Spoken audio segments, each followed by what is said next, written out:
It was a Thursday afternoon, cloudy, cool, unassuming.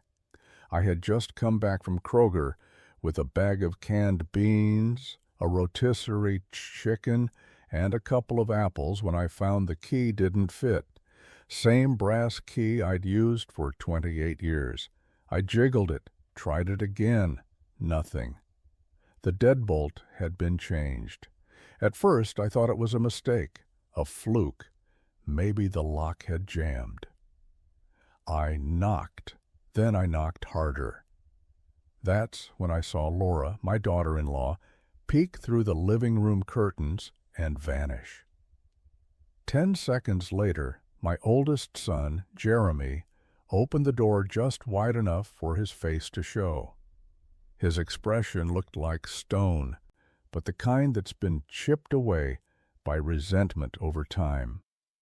"You can't be here any more, Dad," he said flatly. "The property's in our name now. We've had enough. You need to go."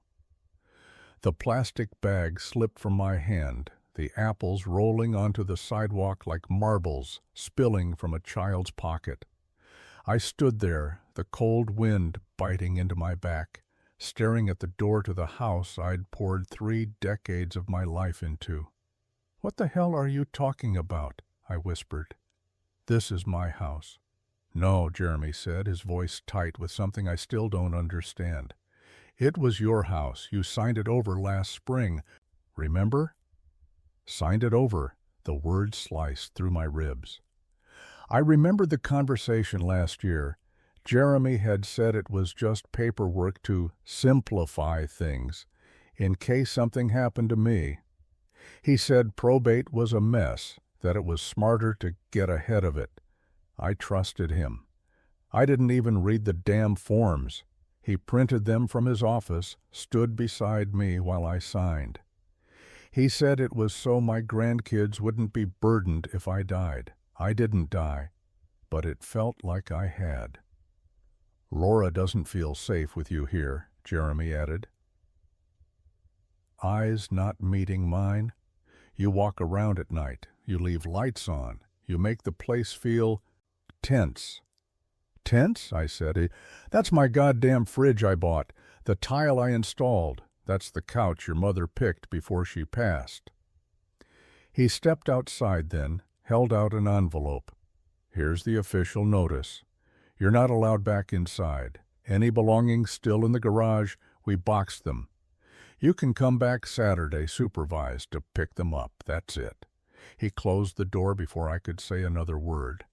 I stood there for 15 minutes, not yelling, not crying, just nothing. The world went quiet. When the clouds above broke and a single ray of sun lit up the driveway, I realized something that chilled me more than the air. My own blood had buried me before I was dead. And worse, I had handed them the shovel. I walked, not out of choice, but because standing still felt like drowning. I headed east past the old strip mall where Jeremy once begged for quarters to ride the mechanical horse outside Kmart. That thing's long gone, just like the kid who used to laugh with a gap between his front teeth. Everything looked smaller now, older, worn down like me. I didn't have a plan, no suitcase, no spare clothes, not even a proper coat. Just the grocery bag I'd picked up 20 minutes before my life got pulled out from under me. The chicken was still warm, but I couldn't eat. My stomach felt like it was tied in knots. I ended up near the river, just sitting on a bench across from a shuttered bait shop. I checked my phone. 11% battery. No calls, no texts, not even spam. Thought about calling Michael, my youngest. We hadn't spoken since Thanksgiving, when I snapped at him for being late and drunk to dinner. He stormed out. I never apologized. I told myself I didn't need to. Maybe I was wrong, but pride has a way of pretending it's logic, so I sat. The sun dipped behind some clouds, and the wind started biting harder. That's when I heard my name. Tom? I turned around and squinted. It was Edna Wilkes, short, silver-haired, wrapped in a bulky purple coat. She used to help Marie with church potlucks and came by with a casserole when Marie passed. That was years ago. I stood embarrassed. Didn't think anyone would recognize me. She smiled, though it was soft and cautious. Hard not to recognize someone you've prayed for. We didn't talk long out there. She saw enough in my face to invite me in without asking questions. Said she was just heading home. Said the guest room still had clean sheets. I followed her to her car like a stray dog that knew better than to ask twice. Her house smelled like cinnamon and wood polish. Familiar, safe. She poured hot tea into a chipped mug and handed it to me like she knew I wouldn't ask for anything, but needed everything. I'm not going to pry, she said, settling into the chair across from mine. But I'll listen if you want. I didn't say much. Just told her I didn't have a place to go tonight. Told her I messed up, trusted someone I shouldn't have. She nodded slowly. Then maybe this is where the Lord wanted you tonight. Not because of what happened, but because of what you're supposed to do next. I slept in her guest room that night. Slept like a man who hadn't cried, but had nothing left inside. And in the morning, when the light hit that manila envelope Jeremy had handed me, I finally opened it. The envelope was heavier than it should have been. I waited until morning light crept across Edna's dining table before I peeled it open. The paper inside wasn't just paper, it was weight. Weight I'd carried unknowingly for over a year. Weight that came disguised in words like protection, future, just in case. I remember the day Jeremy brought me those documents, last spring. He came over with takeout and a printer bag slung over his shoulder. Said he had something to run by me. He called it estate simplification. Said it would save the boys a lot of legal headache someday. I didn't read a single word. I just signed where he pointed. Now, sitting in Edna's quiet house, with the smell of cinnamon toast still lingering, I read every damn line. Quitclaim deed, durable power of attorney, living trust transfer. Each paragraph was a slow knife across the ribs. There it was. My full name, Thomas Raymond Hargrove, listed as grantor. His name Jeremy Paul Hargrove as grantee. Property description, parcel ID. Legal language sealing my legacy into his control. I found the signature line, and there it was. My own chicken scratch initials. Next to a notary stamp from his friend, some woman named Kendra I'd met once at a barbecue. I didn't remember signing in front of her. That was the first red flag. The second was the resignation of occupancy clause. It said I'd voluntarily given up the right to reside in the home effective immediately upon transfer. Effective immediately. I signed that line too. I didn't know what I was doing. I thought I was protecting my sons. I thought I was being proactive. But what I really did was give Jeremy the ammunition he needed to pull the trigger on me without firing a shot. Laura's name was listed too, as co-owner, co-decision-maker. That explained the tone in her voice when she said, "You don't live here anymore." It wasn't just cruelty, it was ownership. I set the stack down, heart pounding like it wanted to run away from me. My hand trembled over the mug of coffee Edna had brought. I didn't drink it. I just stared into the steam.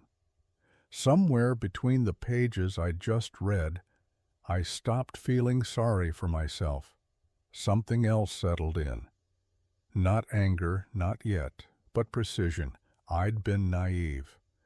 I'd been soft. I'd let love make me stupid, But now I knew what I was dealing with, and I wasn't going to let them win. I spent the next morning walking. I didn't know where I was going. I just needed to move. The air was crisp, the kind that makes your hands ache if you forget gloves. I tucked mine into my jacket pockets and let my feet decide. Toledo has a way of holding on to ghosts. Every block carries a version of me that doesn't exist anymore. There was the corner where Marie and I used to wait for the bus back when we were too broke for a second car. There was the deli that sold the thick rye bread Jeremy loved as a boy.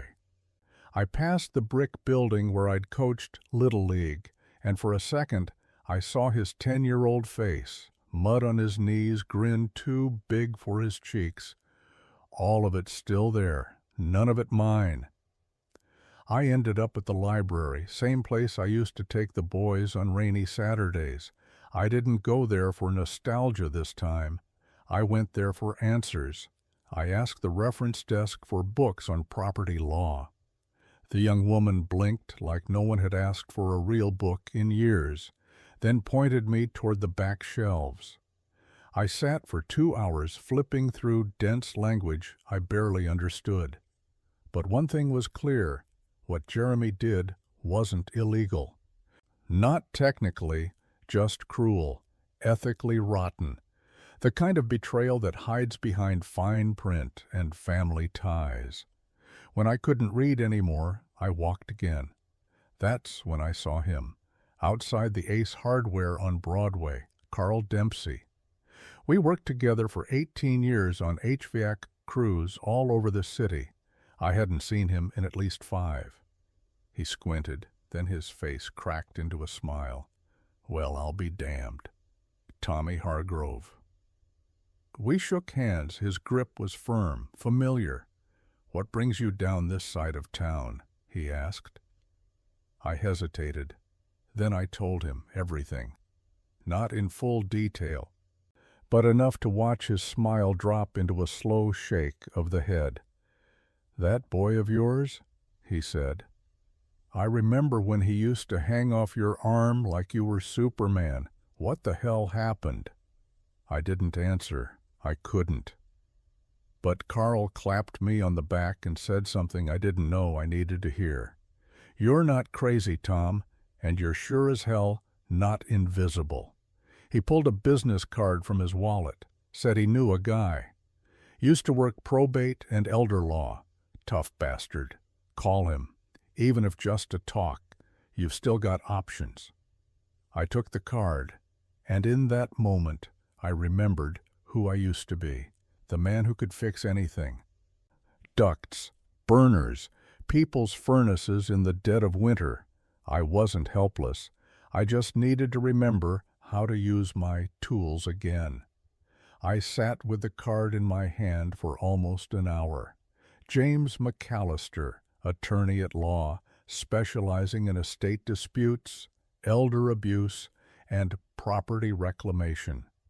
I didn't want to call. I didn't want to explain. I didn't want to admit out loud what I'd let happen to me. But something in me, the part that used to climb roofs in January to fix ductwork, pushed the fear aside and dialed the number. A woman answered. McAllister Law Office. Yeah, my name's Tom Hargrove. Carl Dempsey gave me your number. Said I should talk to James. One transfer later, a gravelly voice came on the plant. Tom, this is James. You're Carl's buddy? That's me. Good man, Carl. If he told you to call me, it's serious. Go ahead, what happened? I told him. About the locks, the papers, the signature I didn't read, about trusting my son, about standing outside my own house like a thief. He didn't interrupt much, just listened. When I finished, he took a breath and said, Tom, what you're describing is a classic case of undue influence, possibly elder coercion. You didn't have representation. You were pressured. The paperwork may be legal, but that doesn't mean it's clean. He asked if I had copies. I said yes. Good, he said. I want to see them. Bring them by, and don't shred a single page." I stared at the phone for a long time after we hung up. This wasn't about getting my couch or my photo albums back anymore. This was about principle, about making sure Jeremy and Laura couldn't do this to someone else, maybe their own kids, someday. Edna drove me to the office the next morning. Small building near the riverfront, no marble floors, just a wooden door with a brass handle and a plaque that said, "We fight quiet battles." That stuck with me. James was mid-60s, stocky with tired eyes and a voice like someone who'd seen one too many sons stab their fathers in the back with a fountain pen. He flipped through the documents like a priest reading last rites. When he finished, he looked at me with a tight jaw and said, "They knew exactly what they were doing. This wasn't an accident. It was structured deception. And if you're willing to fight, I'll help you." I nodded. Not because I was brave, because I was done letting people walk through me like I was dust. Walking out of that office, I felt something new, not peace, not hope, weight. But this time it was mine to carry. On purpose, I went back. Not inside the house, I couldn't even knock. But I went back to the street where I gave half my life to wood, wires, cement, and care. Edna insisted on driving, said she'd wait down the block, didn't ask questions, just squeezed my shoulder before I got out. The sidewalk felt smaller than I remembered. I walked slow, letting my shoes crunch the leaves that had blown into the yard I once mowed every Saturday morning. The hose was still coiled by the steps the way I taught Jeremy to do it when he was 10. The same blue mailbox Marie had painted with sunflowers was chipped but still hanging on. It looked like my house, but it wasn't mine. I didn't go up the steps, didn't try the door. I just walked the edges, around the fence, past the garage, toward the backyard gate that always stuck on the left side. The gate was gone, just gone. Replaced by some cheap aluminum thing Jeremy must have bought online. No latch, no weight, no soul. I stood there staring at it like a tombstone. That gate had slammed shut 1,000 times behind my boys when they ran back and forth with super soakers and soccer balls. Marie used to sit out here with iced tea, calling them in for dinner. That gate had rhythm, memory, music. Now it was silent. I sat on the curb. 2 houses down, Mrs. Rathbone was planting mums in her front yard. She glanced up, then did a double-take. "Tom," she called, "is that you?" I smiled faintly. "Still kicking." She walked over slowly. "I hadn't seen you. I thought maybe you were visiting your other son or something." "No, just passing through?" Her brow furrowed. "I heard things. I hope you're okay." I nodded. "Not yet, but I will be." She looked at the house behind me. "Jeremy and Laura, well, I'll just say some people think they've forgotten where they came from." I didn't say anything. She touched my arm gently, then went back to her yard. That was enough to remind me I hadn't imagined it all, that I wasn't crazy, that people noticed, even when they stayed silent. I left after 20 minutes, didn't look back at the front door, didn't wait for anyone to open it. Back at Edna's, I pulled out a yellow legal pad and a pen, the kind Marie used for her grocery lists. I wrote a title at the top. The house was never yours. Then I started listing everything in that home that belonged to me, financially, emotionally, historically. Every payment I made, every nail I hammered, every birthday candle I lit under that roof, not for court. For clarity. Because before I reclaimed anything else, I had to reclaim the truth. I spent Monday at the Lucas County Recorder's Office, a place I hadn't stepped foot in since Clinton was president. The lobby still smelled like copy paper and dust. Same beige tiles, same worn wooden benches, but now I wasn't there to renew a permit or pull a zoning file. I was there to dig up proof that I had existed in that house long before Jeremy ever signed a form. The clerk behind the glass was young, maybe 30, polite, efficient. He asked for the parcel number. I didn't have it, but I had the address. That was enough. He printed a stack of documents thicker than I expected. Deed history, mortgage payoff statements, property tax records, home improvement permits, all of it. I found my signature over and over again, in blue ink in fading carbon copies. I saw the date I bought the house, April 17th, 1993. I saw the refinance in 2001 when Marie got sick and we needed cash for medical bills.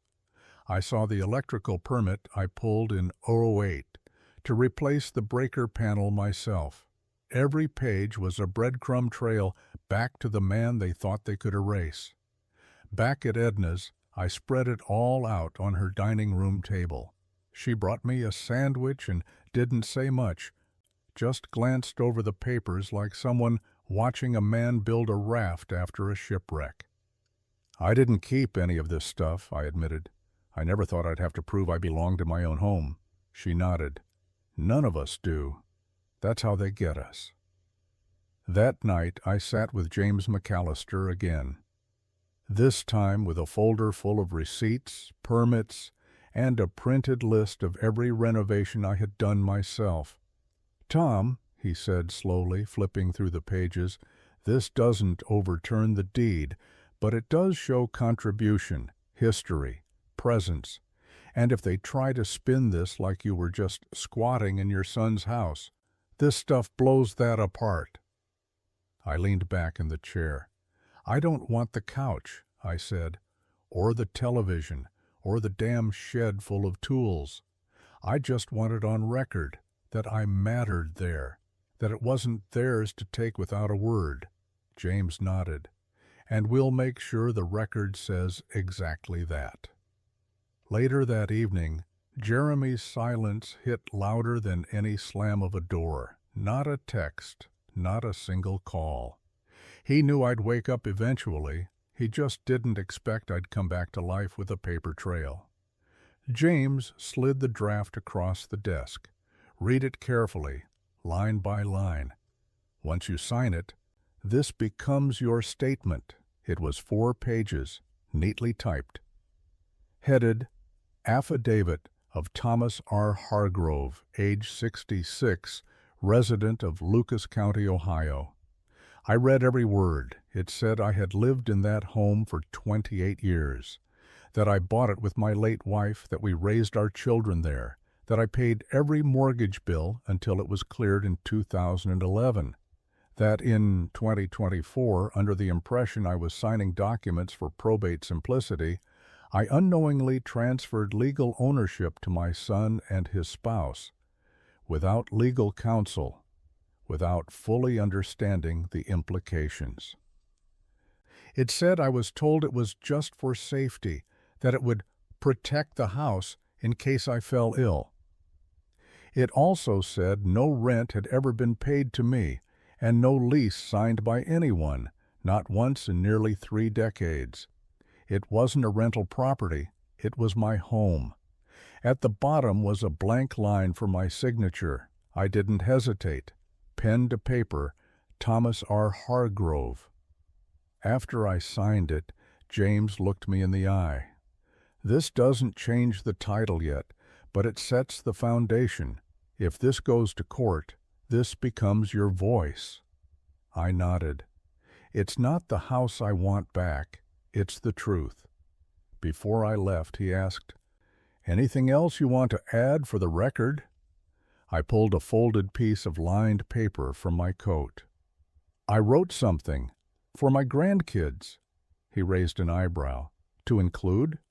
"No, not legal, just real." He nodded and stepped out, giving me the room. I unfolded the page. To Tyler and Ellie. I don't know what your parents will tell you about me someday. Maybe nothing. Maybe that I moved out. Maybe that I left without a reason. But I want you to remember the little things. That I built you a swing in the backyard when you were 2 and 4. That I read the same dog-eared picture book every night for a week because you liked the sound of the duck's voice. That I made pancakes every Saturday and let you pour the syrup even when you spilled. You don't need to take sides, but I hope one day you ask questions, and when you do, I hope you find this. Love always. Grandpa Tom. I folded the letter and slid it back into my coat. Later that night, I mailed it to myself, postmarked and dated, because someday I might not be here, but that letter will be, and no lock, no deed, no silence can ever erase it. I didn't go to start a war. I went to be seen. It started at the church. First Baptist on Collingwood, the same place Marie used to run coat drives every winter. I hadn't stepped foot inside in nearly 5 years, but the smell of old wood and lemon oil hadn't changed. I didn't ask to speak, didn't make a scene, just sat quietly in the back pew during morning coffee hour. When Pastor Jewell spotted me, his face lit up with surprise. "Tom Hargrove," he said warmly. "It's been too long." We shook hands. I kept my answers vague. Just passing through, needed a quiet place to sit. But I saw them, 2 couples who used to come by the house for summer barbecues. One of them whispered something behind a paper cup. The other looked down at her shoes. They'd heard something, maybe not the truth, but something. And now they saw me, a man with a name, a face, a history. Afterward, I walked over to Nolan's Hardware, the store Jeremy and I used to visit for screws and paint samples when he still thought I knew everything. The old clerk, Barry, was still behind the counter. "Well, I'll be damned," he said. "I figured you'd moved south or something." "Nope," I said. "Still around?" He nodded slowly. "Your son was in here a few weeks ago, seemed in a rush. Didn't say much." I didn't bite. "Yeah, we've had some space." He didn't press. Just looked at me for a long moment and said, "Don't let them write you out, Tom. Too many of us let that happen." I left with a pair of work gloves I didn't need and a heart just slightly less heavy. That night, Edna handed me a letter. "Came for you," she said. No return address, but the postmark's local. I opened it slowly. Jeremy's handwriting, sloppy, rushed. "Dad, this didn't have to go this way. You could have stayed, but you made it impossible. Laura didn't feel safe. The lights, the wandering, the moods. We needed structure, peace. You were becoming unstable. I handled things the way I thought best. I had to protect my family. We didn't kick you out. We formalized what was already happening. You were slipping. You weren't yourself. Please stop talking to people. Don't drag this into the open. It won't end well for anyone. You always said you didn't want drama. Let's keep it that way." Jeremy. I read it twice. There it was. Not an apology, not even a lie, just a calculated framing of me as unwell, a burden, a man who had outlived his usefulness. I folded the letter, placed it in the same drawer as the affidavit and property records. Then I sat by the window, stared out into the dusk, and whispered to the night, "They think this is about a house, but it's about the name on the mailbox they tried to erase." I called James on a Wednesday afternoon and asked one question: "Can I sell it?" There was a pause on the other end of the line. Then a low, careful reply.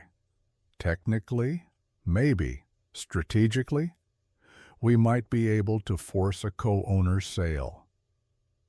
He had me come in that same day. We went over the transfer documents again.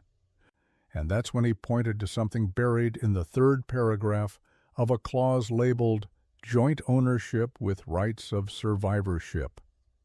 Language that, in simple terms, meant I was still legally listed as a lifetime tenant, even though I'd been misled into giving up my ownership stake. That meant I had standing. And with standing came leverage.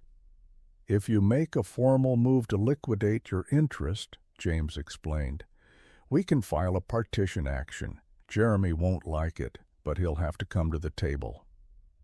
I didn't smile, but inside something stirred. I went home and slept for the first time in a week without waking up in a cold sweat. The next morning, I contacted a realtor I'd known since 1998, Annette Glass. She helped me and Marie refinance once. She was old school, sharp as a tack, didn't take crap from anyone. Tom Hargrove, she said when she picked up. Well, I'll be damned. You back in the game? I laughed. First time in a while. Sort of. I need a valuation. Quiet. Just want to know what the house is worth. She didn't ask questions. Give me the address. I'll drive by today. By evening, she called back. Market's hot, she said. Your place, if it's clean, would list at $224K. Easy. Maybe more. I thanked her. Then I told her the truth. That my name wasn't on the deed, but that I was about to make Jeremy very, very uncomfortable. Silence. Then she said, well, let me know when you're ready to twist the knife, because I'd love to be the one to list it. I hung up and walked outside. The fall air had that thick, golden smell of leaves and faint wood smoke. Edna was sweeping the porch. She looked up and smiled. You look lighter. I nodded. I think I just remembered I still matter. She didn't say anything, just handed me a warm mug of cider. And for the first time since I stood outside my own front door, locked out and speechless, I felt like the next move was mine.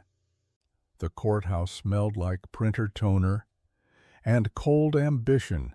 James filed the partition action with all the quiet force of a man who'd done this before. He didn't posture, didn't raise his voice, just handed the papers to the clerk, waited for the stamp, and looked at me with a firm nod. It's done.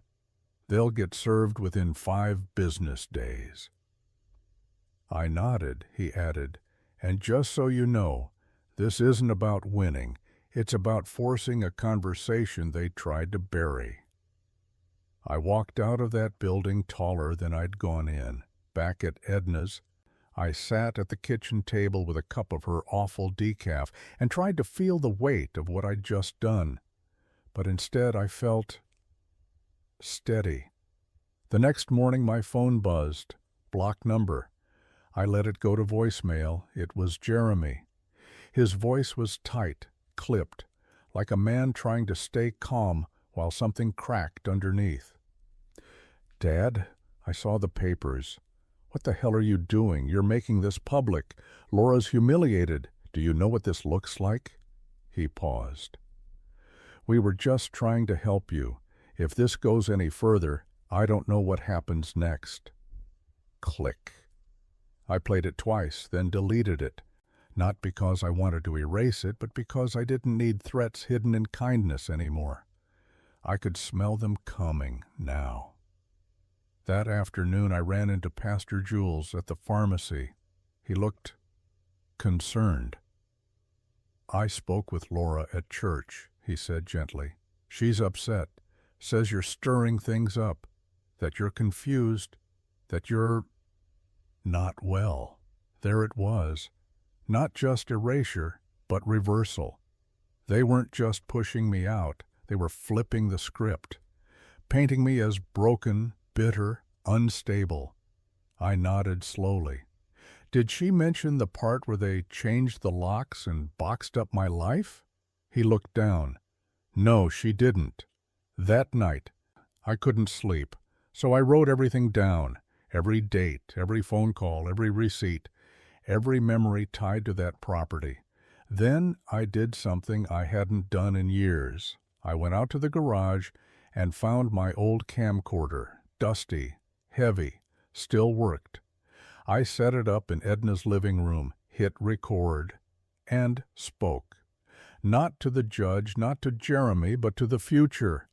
To anyone who might someday wonder what really happened to the man they said just wandered off one day.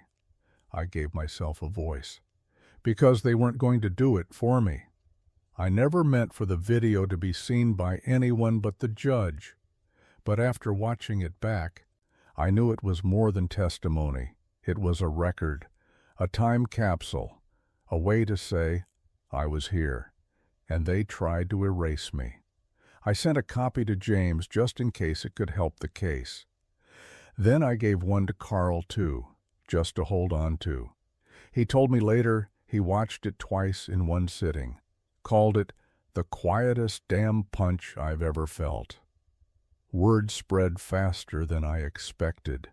2 days later, my old neighbor Mrs. Rathbone stopped by Edna's with a grocery bag full of soup jars and a strange expression on her face. I saw your video, she said. I blinked. How? She shrugged. Carl showed it to his sister. She volunteers with the Historical Society. Somehow it made its way around. People are talking. I did not know whether to be horrified or grateful, but what came next surprised me more. Letters, 3 in the first week, then 5, then 10, not all of them kind. Some were cautious, others warm. A few just said, "We didn't know."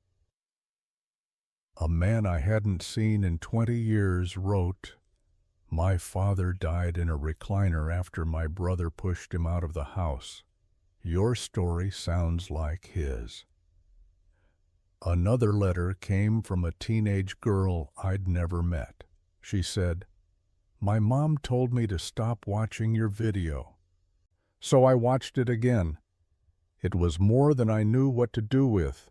And then came the official letter from Jeremy's lawyer, a cease and desist, accusing me of defamation, of creating a misleading narrative with intent to cause reputational harm. It was cold, clinical, and unsigned by Jeremy himself. I read it over coffee, didn't even flinch. James looked it over and chuckled. They're panicking. They never thought you'd take it this far. We filed a reply the next morning, firm, factual, unimpressed. Later that night, Edna sat across from me with her knitting in her lap. "You know what scares them the most?" she said softly. "That I might win." "Noah," she said, "that you've already made people look at them differently." She was right. This wasn't about courtrooms anymore. This was about light, about dragging betrayal into the open and saying, "Look, this is what it looks like when family forgets how to love." And I wasn't hiding from the light anymore. We met at a diner, neutral ground, vinyl booths, cracked menus, the smell of bacon grease soaked into the walls. I picked the spot. Thought maybe he'd remember the breakfast we used to have there on Saturdays when he was in Little League. He was already seated when I walked in, button-down shirt, no jacket. He looked older than I remembered, tired, like a man who couldn't stop defending a story he barely believed. "Dad?" he said. I nodded, slid into the booth across from him. The silence sat down with us. "You didn't have to do all this, sis," he started. "Didn't have to?" I asked. "You changed the locks. I was trying to protect Laura. She was scared." Of what?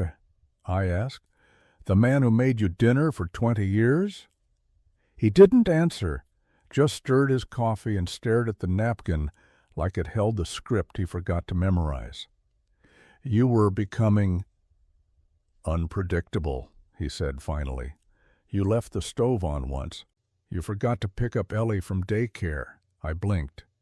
That was 2 years ago, and you told me you'd already picked her up. She cried for an hour, Dad. Laura said... I cut him off. Laura's not here.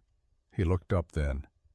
For the first time, I saw something raw under his jawline. Guilt, maybe, or fear. You could have talked to me, I said quietly. But you went around me, took everything, told people I was losing it. You are losing it, he snapped. You're making this public. You're turning people against me. No, I said, still calm. I'm just refusing to be invisible. He looked away. We didn't speak for a minute. Then I pulled out a piece of paper, placed it between us. It was a letter I'd written the night before. One sentence. I release all claim to the property at 712 Woodmere Avenue, but not to the history you tried to rewrite. Jeremy's hand hovered over it. I don't want the house, I said. You can have it, sell it, burn it, but you won't own what I built inside it. That part's mine. He didn't pick up the paper, just looked at me like he'd been expecting a fist, not a mirror. I stood. You know where to find me, I said, if you ever decide to be a son again. I walked out into the gray afternoon with no keys, no address, no legal standing, but for the first time I didn't feel homeless. I felt unburdened because they took the house. But I still had my name. Annette met me in the driveway at 7:42 a.m. sharp. Place is staged, B, she said. Photos start at 9. We've got an hour before anyone shows. She handed me the key. I stared at it. Same shape, different weight. You sure you're up for this? She asked. I nodded. Inside it didn't feel like my house anymore. The walls had been painted some soft, generic gray. The furniture was rental, bland, forgettable. No picture frames, no clutter, no fingerprints of a life. It was like walking through a memory someone had tried to sterilize, but I remembered. I remembered the faint dent in the hallway where Jeremy rode his scooter too fast and clipped the baseboard. I ran my fingers along the kitchen counter I installed one weekend while Marie was visiting her sister in Dayton. She came home and cried, happy tears, back when we still had those. I walked into the back bedroom, now staged as an office. But I knew better. That was Michael's room. The posters had once lined that wall. His guitar left tiny dings in the floorboards. I filmed everything, not for evidence, for remembrance. Each corner had a story, each scuff a date, each worn-down step a reminder that this house wasn't built by bricks. It was built by people. I stepped into the bathroom and caught my reflection. Older, tired, but still here. I left the camcorder on the windowsill facing the living room, hit record, sat down on the bare couch, and spoke. I'm not here to take anything back, I said. I'm just here to leave something behind. I spoke for 10 minutes, about Marie, about birthdays, about quiet nights and loud arguments, about winters when the heat cut out and I fixed it with a flashlight and a wrench. I ended with this. You can sell the house, but you can't sell what it took to make it a home. I left the key on the table, walked out with the sun in my eyes. Annette locked up behind me. You okay? I nodded, but I wasn't. I was something better. I was finished. The house sold in 5 days, full asking price. Jeremy didn't call, didn't gloat, didn't even send a text. The final papers came to James's office, and then to me. Release of claim, no liens, no contest. Just a thin white envelope holding the full stop to a story I never thought I'd have to write. I sat at Edna's kitchen table and stared at it for a long time. She made tea, didn't say anything, just slid the cup toward me and sat quietly with her knitting while I read every line. When I finished, I folded it once, then again, and slipped it into the file folder labeled Woodmere Final. I should have felt something, pride, rage, victory. But all I felt was stillness, like someone had stopped shaking the snow globe, and everything inside me was floating in place. That afternoon I went to see Marie, first time in over a year. I brought her sunflowers. She always said they looked like joy wearing a dress. The cemetery was quiet, windless. Just the hum of distant cars and the occasional rustle of leaves. I knelt by the headstone and rested my hand on the granite. "Hey, love." The words caught in my throat. "I lost the house," I whispered. "Or maybe I gave it away. I don't know anymore." I told her everything, about the locks, the letter, the lawsuit, the video, the letter to the grandkids. I told her about the staged dining room where we once ate spaghetti with mismatched forks, about the realtor's clipboard, about how nobody cried. Then I said the hardest thing. I forgave him, not because he earned it, but because I couldn't carry the weight anymore. The breeze picked up then, just enough to move the flowers in my hand. I placed them by the stone, traced the letters of her name, and for the first time in months, I wept. Not the kind of tears that explode, the kind that just fall, because it was over, because she wasn't there to say, "You did good, Tom." Because even after reclaiming everything I could, some things still stay lost. The envelope came on a Thursday, no return address, no markings, just my name in tight, careful script. I opened it slowly. Inside was a single page, lined notebook paper, blue ink, a little shaky. "Dear Grandpa, I saw your video. Dad doesn't know I did. He said you were confused, but I remember things. I remember pancakes on Saturdays, and how you let me stir the batter even when I made a mess. I remember the wooden box you kept your tools in, and how you said the house creaked at night because it was stretching its legs. I don't know what happened, but I know you weren't just gone. Can we meet sometime? Love, Ellie." I read it 3 times, then just sat there, holding it like it might disappear. Edna walked in from the garden and saw my face. "Everything okay?" I handed her the letter. She read it quietly, then smiled. "Well," she said, "looks like something found its way back." That weekend I met Ellie at a small park near the river. Neutral ground, no expectations. She was taller now, 13, hoodie too big for her hands stuffed in the pockets, eyes uncertain. But when she saw me, she didn't flinch. "Hi, Grandpa." "Hi, Ellie." We walked. Didn't talk much at first, just let our feet say what our mouths couldn't. Then she asked, "Why did Dad say you left?" I stopped walking. "He didn't want to explain what really happened," I said gently. Sometimes adults protect themselves instead of the people they love. She nodded, like she understood more than I expected. "I missed you," she said. "I missed you too." We sat on a bench, shared a packet of trail mix she pulled from her backpack. She told me about school, about her dog, about how she still kept the blanket I gave her when she was 5. I didn't cry. But I felt something soften, something old and sore and buried. Before she left, she hugged me. Not quick, not awkward. Real.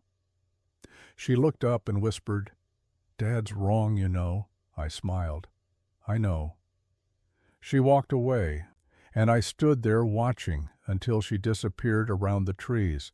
That night, I put her letter in the same drawer where I kept the deed, the video, and the rest of the evidence, not because I needed proof, but because it reminded me that love, real love, doesn't vanish. It finds its way back, even if it takes the long way home. Her name was Sandra Lynn. Mid-40s, smart eyes, local news anchor who still did her own interviews. She called James first, then tracked me down through a net. "I'm not looking for drama," she said on the phone. "I'm looking for truth. Your video opened a door a lot of people are scared to walk through." I told her I wasn't interested in being anyone's headline. She said, "You wouldn't be. You'd be a voice." We met at a small coffee shop. I told her everything, on record. She asked good questions. She didn't try to make me angry. She let the silences speak. 2 weeks later, the segment aired. The House They Took. One man's quiet fight to be remembered. I didn't watch it live. Edna did. Said I came off steady, human. By morning, the messages started. A letter from a retired teacher in Akron who said her daughter tried to do the same thing. A voicemail from a man in Idaho who cried while thanking me. A handwritten note from a woman who wrote, "You made me call my father, first time in 7 years." It was more than I could hold, but I let it come. I let the world know what happened, not to shame Jeremy, but to draw a line around the wound so others could see where it started. Then came the email. Subject: "Hi, Dad, it's Michael." I opened it with shaking hands. "Dad." I saw the piece. I had no idea it got this far. I should have called. "I'm sorry. I live in Oregon now, married. We have a little boy, 3 years old. His name's Daniel. If you're ever out this way, we'd love to see you. I miss you. Mike." That night I walked out onto Edna's porch and stared at the stars. One letter, one video, one bench in a park. And suddenly the world remembered I was here. Not as a cautionary tale, but as a man who never stopped loving, even when they shut the door. The ticket said Portland. One way.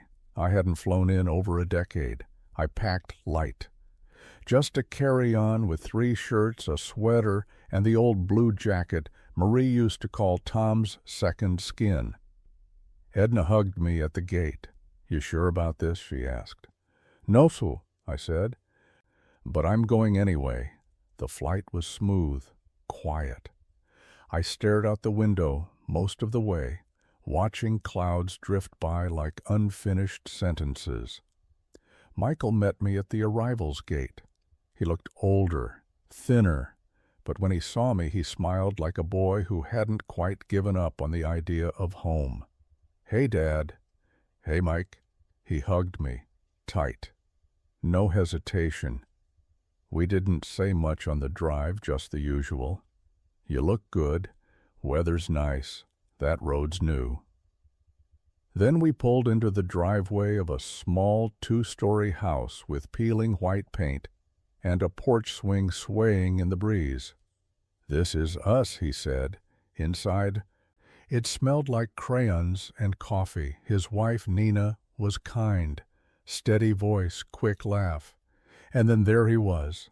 Daniel, 3 years old, holding a plastic dinosaur and staring at me like I was a new chapter in a book he hadn't heard yet. "Daniel," Michael said, crouching down, "this is Grandpa Tom." The boy walked up, stuck out his hand. "Hi, Grandpa." I shook it, smiling through tears. "Hi there, buddy."